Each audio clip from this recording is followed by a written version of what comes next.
Welcome to Older Militarist Radio TV, and we're lifelong Catholics, and what we do is all for free, and for our love of Jesus Christ, and for our Holy Mother, the Church, and we'll defend our Holy Mother, the Church. Before we get going, we're going to be doing some topics on veterans.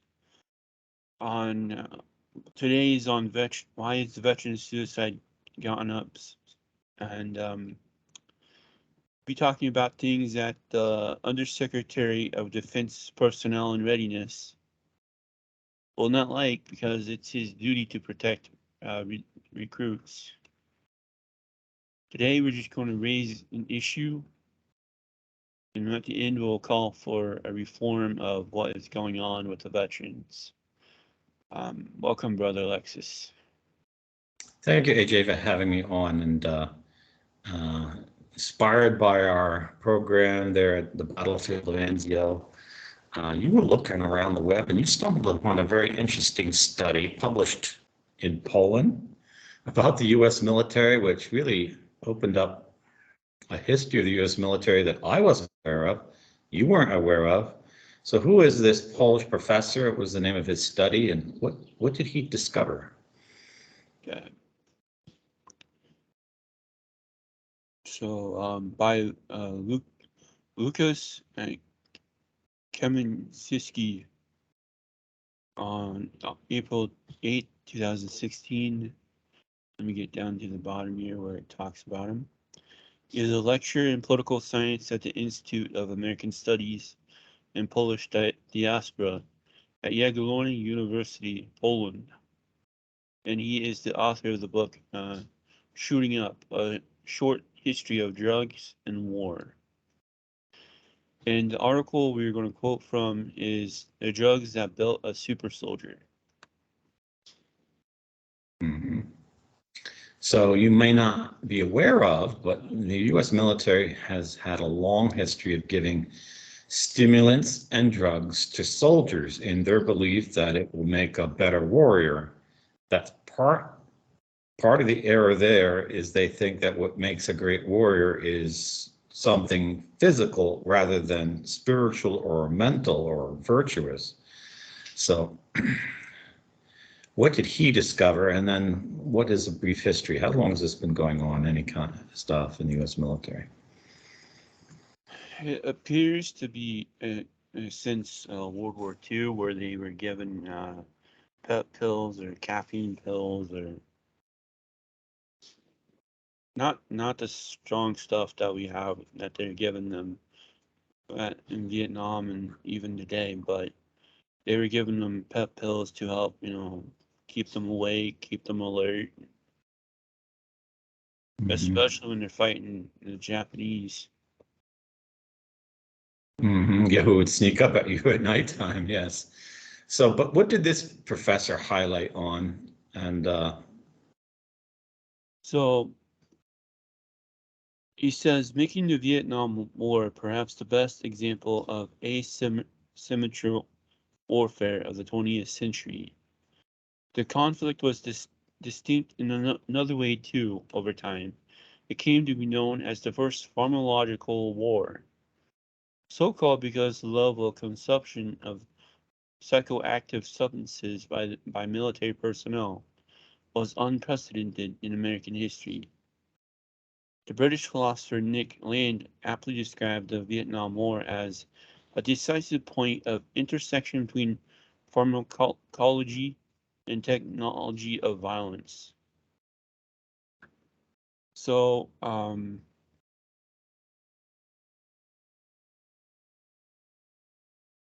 he's going to get into how the things are being distributed. So, a standard Army instruction of 20 milligrams of dextroamphetamines for 48-hour combat readiness was rarely followed.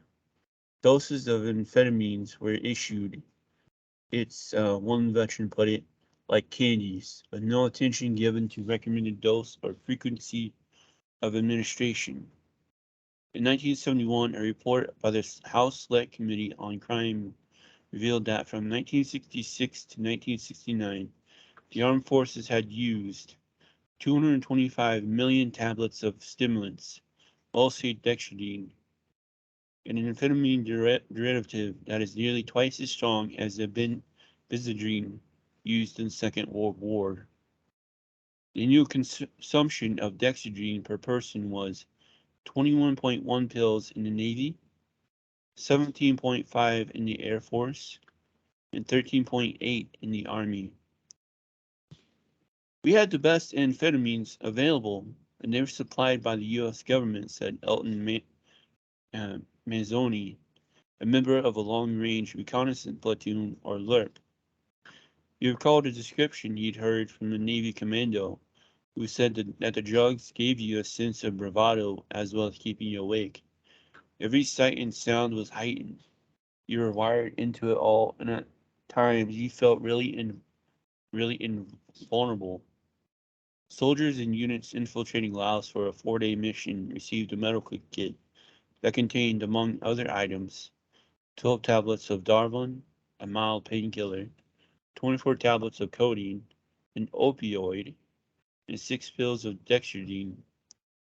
Before leaving for a long and demanding expedition, members of special units were also administered steroid injections. Now, this kind of breaks some of the narrative I grew up with. I had a Spanish teacher in high school, in Satellite Beach High School in Satellite Beach, Florida. And he was a Colombian citizen and he wanted to become an American citizen. So he joined the army and he was sent to Vietnam. And he says there was drugs everywhere. There was just a flow of drugs. You could get all the drugs you want. He said so many soldiers were high all the time. They're like out of their heads and they ended up getting killed. And he was of the opinion that it was some criminal organizations that are being allowed to distribute the drugs. But he didn't tell me what kind of drugs because I was high school and he didn't want to, talk to young people about that kind of thing. But it turns out the military was throwing the drugs around. And this began under the Johnson administration, where Adrian Dulles, the deep state, completely had taken over the United States after assassinating the Catholic president, who didn't want to go to Vietnam. After the head of the military police there, Jack Bryan, was assassinated and gotten out of the way. A lot of really funny things going on. And, you start giving young guys drugs that can become intoxicating and addictive in mass. 225 million pills is like a drug industry. You're going to cause problems when they go home. And matter of fact, the war on drugs, the total explosion in the use of narcotics went through the roof after Vietnam, and it's still destroying American youth. One drug after another. And there's always a government behind it. Yeah, so continues. Research has found that 3.2% of soldiers arriving in Vietnam are heavy amphetamine users. However, after 1 year of deployment, this rate rose to 5.2%. In short, the administration of stimulants by the military contributed to the spread of drug habits. Aspects to American veterans. Yeah, did you lose me there, AJ? Yeah, a little bit. Did you lose me? I lost you when it cut in on me when you were. So what were you saying? What was the last words you heard me say? Something about the U.S. government. Oh yeah.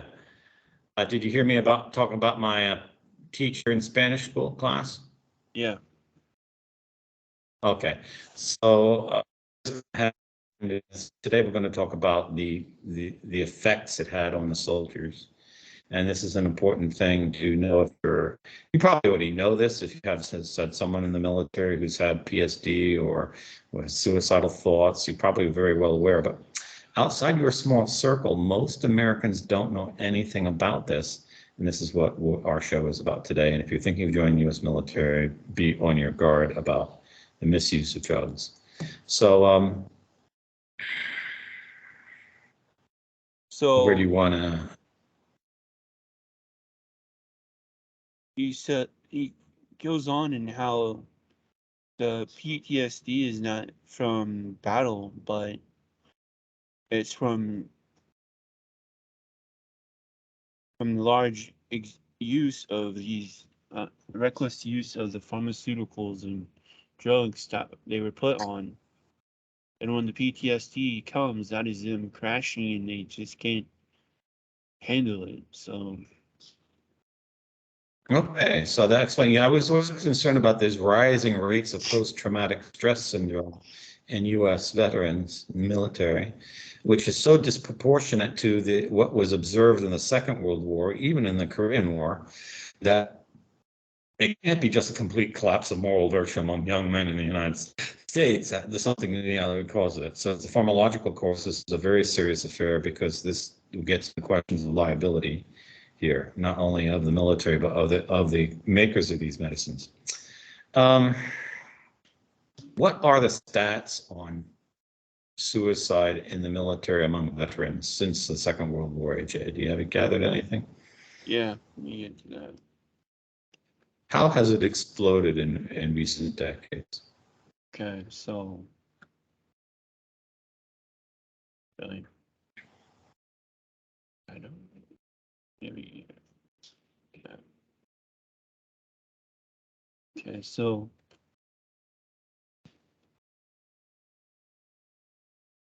the rate increased again during the Afghan and Iraqi wars. It went from let's see, Vietnam. It was from World War II. It was five per 100,000, and then to recently, at least to 2019, it is all the way up to 29.7 per 100,000. And even more recently, as of February, it was at 40%. And then later, 30 per 100. yeah. Then in the article I shared you, it said after February, when it was at 40%, it doubled to 80% per 100,000. 80, not 80%, 80. These, it still seems like a small number, but every life is invaluable. And to have a 16-fold increase since the Second World War is a big problem. Something's going wrong, something's causing it. Especially since in modern war, you don't really have the kind of stress you had in the Second World War. Second World War, if you were shot in the battlefield, you probably would bleed to death. Whereas with the modern supply system, medical systems, you're going to get injured and survive. Most of the injuries in the Gulf War, for example, the men survived. Mm-hmm. Uh, there's even prosthetics and stuff. But so it's not like naturally speaking, there should be more stress. There should be less stress. So something's going on. What did this Polish professor particularly name or point to as why this rate has been increasing? Yeah, so go back here. So he continues and quotes from a book, in her book, Flashback. Penny Coleman quotes a military psychologist who says that if drugs are given while the stressor is still being experienced, they will arrest or supersede the development of effective coping mechanisms, resulting in an increase in long-term trauma from the stress. What happened in Vietnam is moral equivalent of giving a soldier a local anesthetic for a gunshot wound and then sending him back into combat. So you're going into battle. Yeah, You're gonna have your stresses. You're gonna get shot. You're gonna get a little stressed and worried over that. But you hype that up from all the drugs they're giving you guys. That is what's causing everything. Yeah, you could use an analogy like if you couldn't lift any weights and someone gave you some special medicine so you could lift all these big weights. Well, you'd go back to that gym the day you didn't have the weights, the medicine, and think you could lift those things, and you'd seriously injure yourself. Whereas if you never took drugs and you went to the gym, you would have progressed through all the development and you would know how to handle those weights. Emotional exercise is very important. Mental exercise is very important. We emphasize this in the monastic life. This is emphasized all the spiritual writers in Catholicism. That's a necessary stage in development. You should not insulate anyone from having to confront stress in a natural way without medication. That's perfectly normal, and you're capable of overcoming it. Handing out drugs to everyone is like, the quick fix. And we've talked about this a lot of times in our previous programs. Military valor in modern times is an attempt at a quick fix with technology rather than the formation and training of the soldier to be a crusader, to fight for the right reasons. So, We have the drugs that they're giving them now, plus my knowledge and watching and listening to vets. They're still getting those same stuff they were getting in Vietnam, plus the new stuff they're giving them, called Larium, which will go into more detail next show.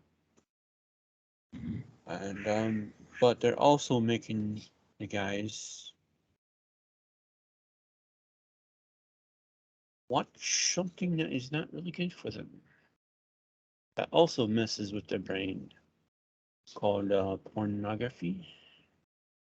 yeah, and this is especially since the Gulf War. I mean, they actually gave pornography to the soldiers for the battle, so that if they died, they'd go to hell. It's a terrible thing.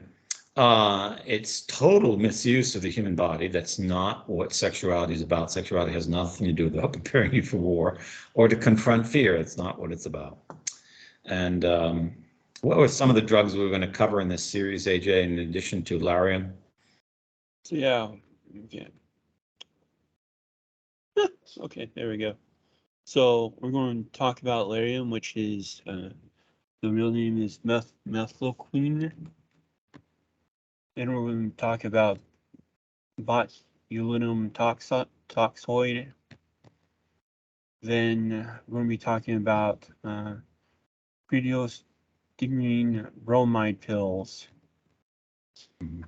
Those two things, the toxoid and bromide pills, were given to the guys in the Gulf War to supposedly help protect them from any nuclear agents or things, but it turns out those things are very harmful, deadly, and might be the actual Gulf War syndrome. Mm-hmm. And is there a fourth medicine we're going to talk about? That's just it. So Okay, so the first thing, if you know any friend who's been in the military and he's starting to act strange, you always ask him, do you suffer from post-traumatic stress syndrome? And I ask all the vets I meet that question. It's an important question. And if they say I do sometimes, then you should immediately ask them, what medicines were you given in the military? Were you given these medicines? Were you given amphetamines? Were you given dextroamphetamines? Were you given methylquine? And if you know what they took, you know what they might come to. And then the most important thing you need to do is teach them to handle stress naturally without medicine. Because if you run to the bottle of medicine to handle stress, that's cowardice. That's the old term for it. The Crusaders went to Jerusalem without maps, GPS, medical kits, military transport of most kinds. They walked most of the way. and they assaulted a city they had no plans for and no diagrams of. They didn't do training, battle planning, and preparation on a model mock-up of Jerusalem and Germany before they went. They roughed it, they toughed it. Men can overcome insurmountable argument if they have confidence that comes from righteousness. Now, if you're not fighting a righteous war, I can see why you don't have confidence. So I'm not going to get into that topic, but the Christian soldier who does what he does for the love of God, and if he's fighting in a just war, doesn't need these things. He has something higher help. Mm-hmm. And this is the first criticism of the U.S. military. That's not going to be reformable because the U.S. is already divorced from God, and it's clear the government doesn't have anything to do with God, let alone the military. And they're shutting down Catholic masses at hospitals during Holy Week, or they're forcing experimental medicine on soldiers that has destroyed their health. We can cover that in the final program, and that one won't be able to be broadcast on some channels, because this is just the state of corruption we're in today. Yeah. So don't regard someone who suffers from post-traumatic stress syndrome as mentally ill. It is not a mental illness, okay? It's an affective, it is like the guy expecting to lift 200 pounds in the gym, and he's never done it naturally. He's always done it with drugs. So war is highly stressful. Seeing your friends die, being blown up, dismembered is highly stressful. You confronting the great things of life and death, eternity and mortality. And if you go unprepared without Christian religion, without faith, and without life of virtue and self-control, you're gonna get in a wreck. It's like driving I don't know if I've ever told this story online, but I read a story 20 years ago in the papers in Attleboro, Massachusetts. And this mother had an only son. Her husband left her when her son was 5. She did everything to try to please his kid. Well, when the kid was 14, he said, "Oh, I want a yellow Mustang." He kept saying, I'm going to get a yellow Mustang one day. So for his 18th birthday or 16th birthday, and he got his license, his mother gave him a yellow Mustang.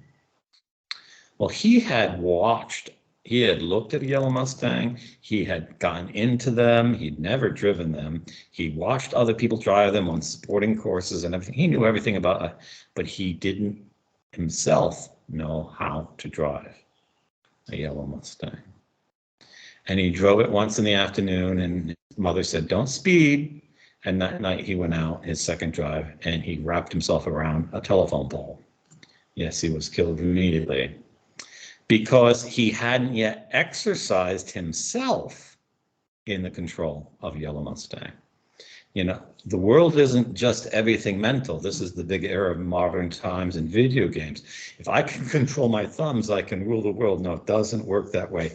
There's things called hands, arms, shoulders, especially a sports car. If you don't exercise your rear, back, shoulder muscles, you're not going to be able to turn that steering wheel fast enough. So then the exercise of prudence, knowing how to judge when a car is coming, how to judge when the other driver is losing control or getting too close, keeping yourself always observant, not letting your mind wander. If you haven't acquired all these talents, you can't get into a racing car and drive it down the road.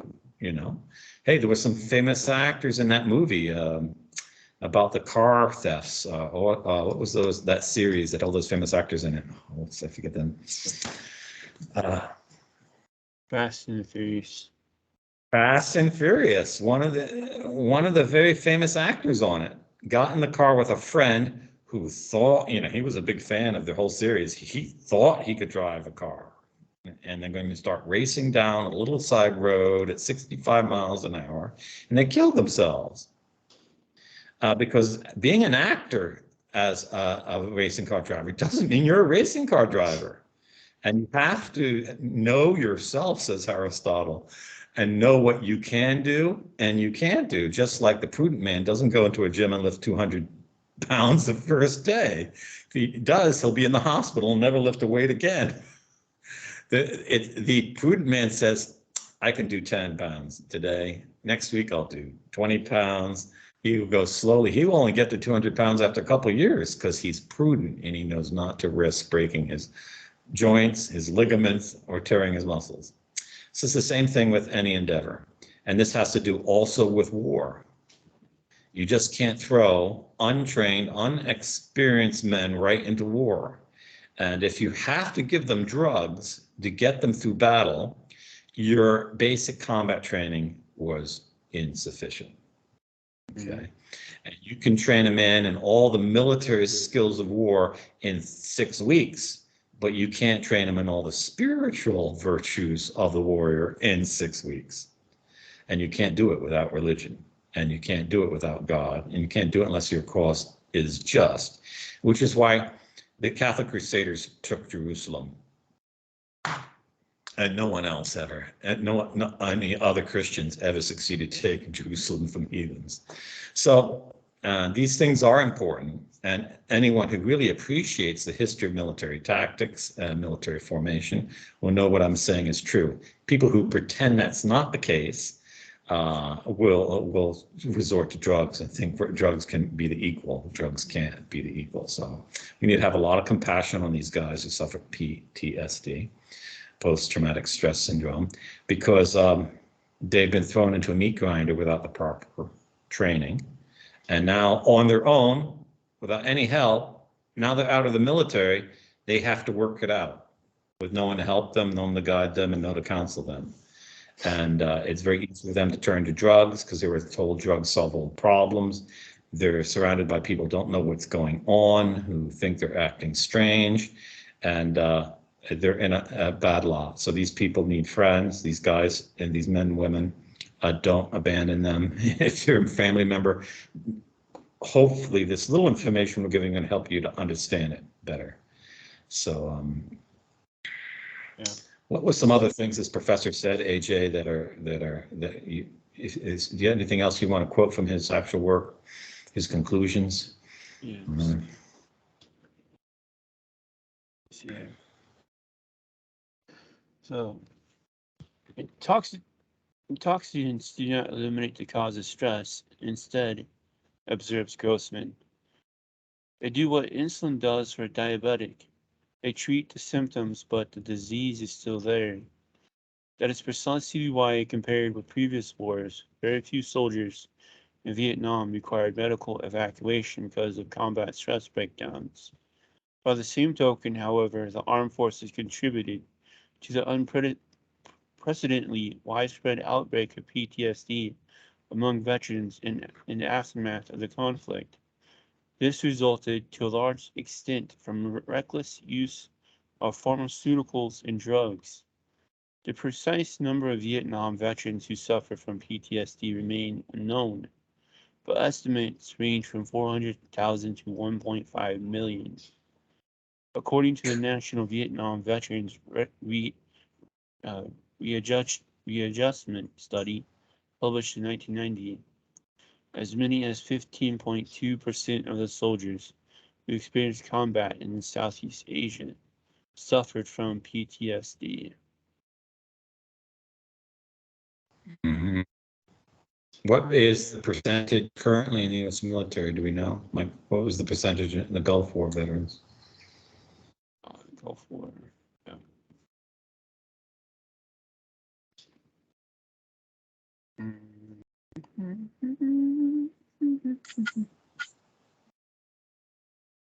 Yeah, seriously, yeah.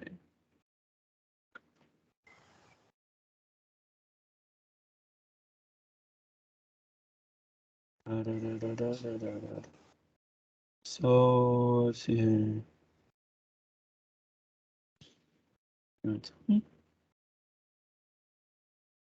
Okay.